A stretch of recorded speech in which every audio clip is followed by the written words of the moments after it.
Hey guys, Ed from Paranormal Inc. Ohio here, back at it again for another episode. Tonight's episode, we're going to continue on with the shadow people realm and talk about, shadow people. They're just as crazy as the Hat Man. They say that the Hat Man could be their leader potentially. But right now, we are going to find out some things about the shadow people. And I'm going to read this like I do with all my other ones, through my research that I found, either via the internet, books, libraries, such things like that. So, without me continuing on with blabber, let's just get right into it. So, get my notes together here. Shadow people are seen everywhere, in many haunted areas. I mean, you can't even... There's a lot of places where you can't say you haven't seen a shadow person at. That's very rare where the haunted places do not have shadow people. So we're going to go ahead and I'm going to go ahead and tell you about the shadow people. Shadow people, the paranormal phenomenon of shadow persons or shadow men seen just out of sight, in the blink of an eye or lurking in the corner of a room, are becoming an increasingly interesting area of study for many. Precisely because we don't quite know what these shadow beings are.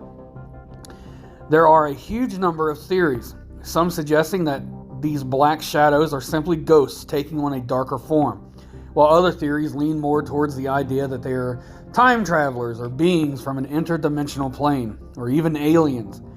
Maybe the shadow people are all of the above, or maybe there's something more sinister. Explanations for what the shadow people actually are differs depending on where you look. But from a scientific perspective, when we see these figures, it is simply our minds filling in the blank spaces and creating something human-like from the shapes that we can see. Another explanation comes from night terrors. Much of the folklore surrounding shadow men centers on the stories of people waking up after feeling pressure on their chest, a heaviness in the air, much like we learned about with the Hat Man yesterday, and a deep fear. When they awaken, that fear continues, as they are completely unable to move and feel they are paralyzed. Often, this is accompanied by sightings of a shadow person sitting on their chest or lurking in the corners of the room. This is the most widely accepted scientific explanation for this phenomenon. But of course, there are many sensories involving shadowy figures that can't be explained away quite so easily. Sorry guys, it's stuck in my throat there. Have you ever noticed something out of the corner of your eye and not quite been able to tell whether it was a person moving out of your vision or whether it was just a shadow? It may well have been a shadow person.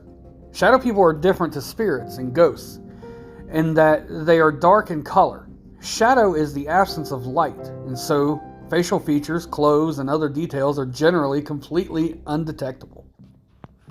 These shadowy figures will simply appear in a humanoid form, seemingly made from the shadows themselves. They could be the size of an adult, but you may see them appear as the size of a child.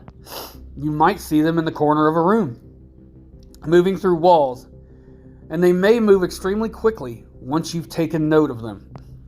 The shadows may appear solid, or like swirling smoke. And although it's more common to see shadow people at the edges of your vision, you may well be unlucky enough to encounter a shadow person face to face.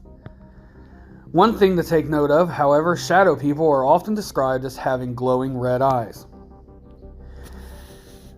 Here are some of the theories where people think they are ghosts.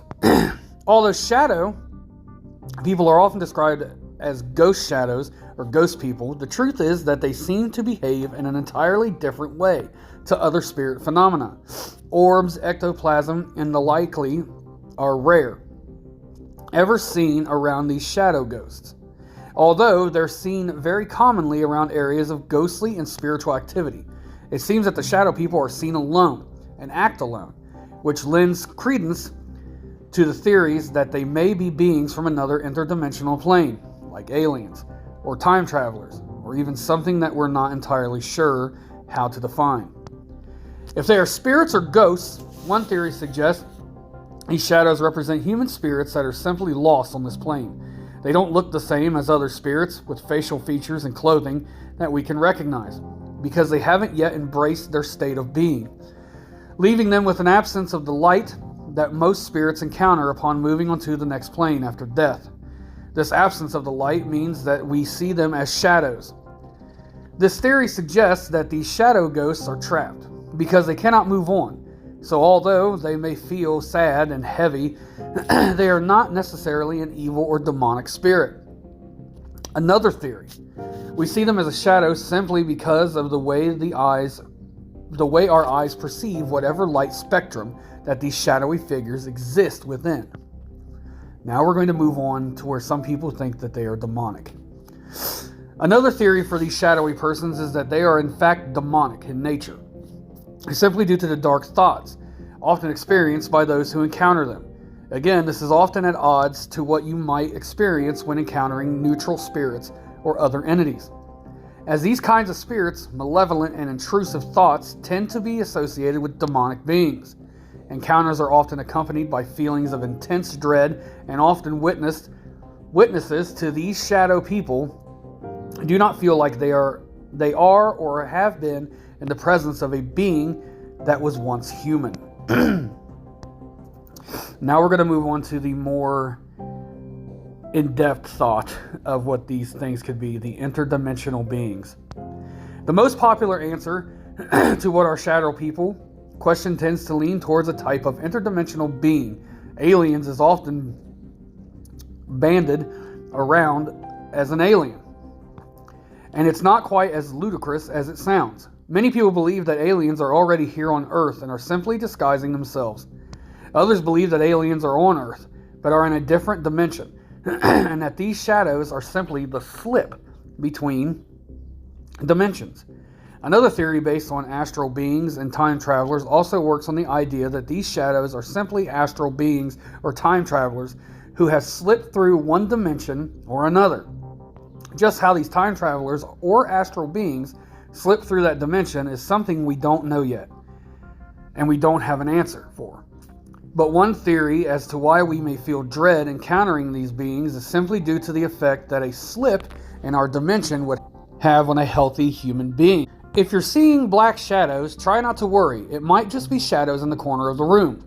If you experience those feelings of dread and fear in the middle of the night, and you see shadow figures lurking in the corners of the room, and here's the key thing, you can't move, it's very likely that you're experiencing night terror.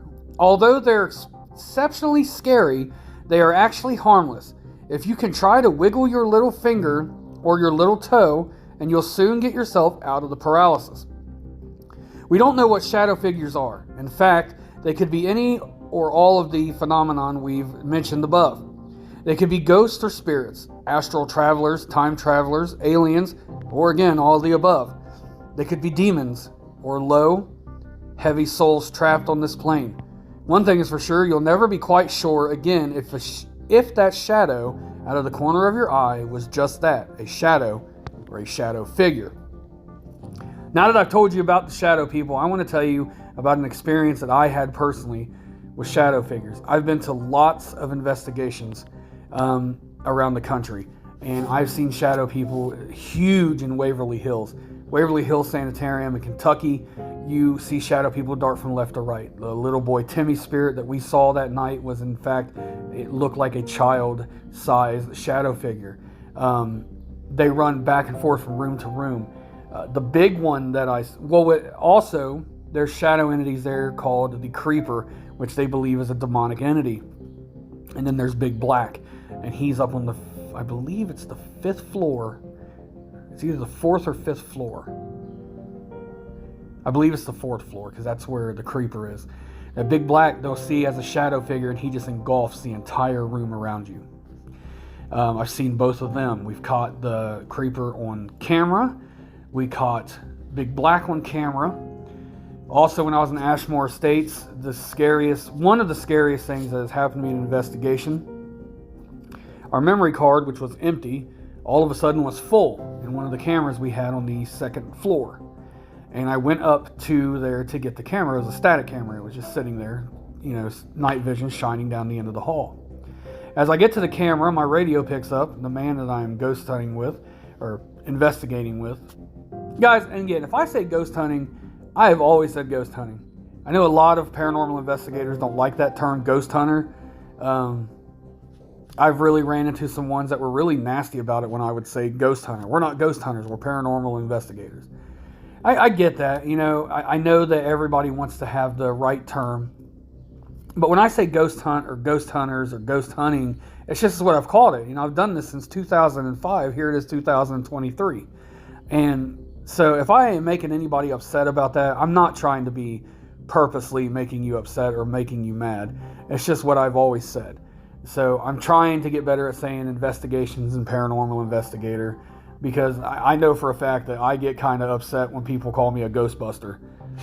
Yeah, it happens all the time. Hey, you that ghostbuster. I'm like, yeah, and that's me. So, I don't get angry with them or say anything mean or anything. I just let them do what they want to do, but I get where people are coming from. So, okay. Anyways, paranormal investigating inside Ashmore Estates. I get up to the second floor to change the memory card in the camera, and Danny gets on my walkie-talkie, the man I was investigating with. It was part of the team. Hit the thing and said, "Don't move." So I didn't. I said, "What's wrong?" He said, "On the camera, there's a shadow figure. It's getting closer and closer and closer to you. And at this point, it's right in front of my face." Okay, when it was coming, like when your eyes adjust in the dark, you could see things better. And I could see the windows. The moonlight was shining in. But as this thing was coming closer to me, I could see the light from the windows just get blacked out. And I'm terrified at this moment. I'm dripping sweat. I'm shaking. I've never, at this point, come up close to anything like this. But I stood there, and as fast as it came, faster it was gone. It just, on the camera, you just seen it just get sucked back into the end of the hall. And that was it. And that was one of the scariest moments in my entire life of paranormal investigating or ghost hunting. It really was. And it terrified me so much that I have not been back to Ashmore Estates yet. And I want to go back, but I'm so terrified to get, like, something wants me to go back. Like, I always have this feeling that I need to go back there. And I'm afraid that whatever that was, that's what it is, trying to get me to come back. So it's compelling. I want to so bad, and I'm probably going to. I'm really trying to get some hunts in the work, or investigations in the work, so I can go, and I really want to go back to Ashmore Estates. The people that own it are just fantastic people, and you get it's a fantastic investigation. That place is so haunted, with evil and good. It's just so haunted. It was one of my absolute favorite hunts to go on. So I hope you guys enjoyed tonight's episode about shadow people. Again, you can always check us out on paranormalincohio.com for all your crystal needs. We sell crystals and sage bundles there. You can also see some old ghost hunts and ghost stories on there, some old lives, new lives. I go live every Thursday and Friday night at 10 p.m. on Facebook. We do live investigations, or I do live podcast episodes or live ghost stories. And you can check the podcast out every day, Monday through Monday, every single day, 10 p.m., except for Thursdays and Fridays. They will be at 8 p.m. You guys can check us out on TikTok and YouTube, Paranormal Inc. Ohio.